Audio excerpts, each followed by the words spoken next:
Welcome to the banker lamp. Please enjoy the video.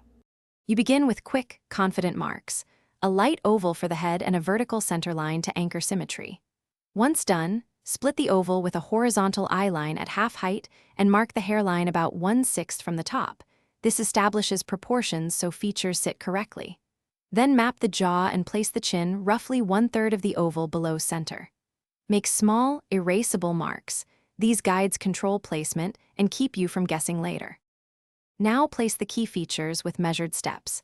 Set the eyes so one eye width fits between them and keep their centers aligned on the eye line. This maintains natural spacing.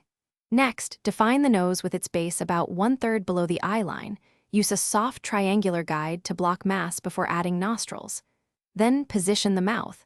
Find the center 1/3 between nose base and chin and mark corners under the pupils. Once placed, refine shapes. Keep checking. Finish by refining contours. Sharpen the eyelids, define the lip planes, and clean the jawline while erasing guidelines slowly so you don't remove needed marks. Once the line work is settled, add shading with strokes that follow form. Light midtones first, deepen under the brow ridge, nose, and beneath the jaw for believable depth.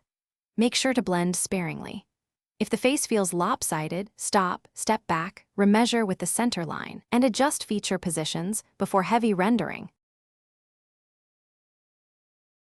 Thanks for watching. If this was helpful, leave a like and consider subscribing. See you next time.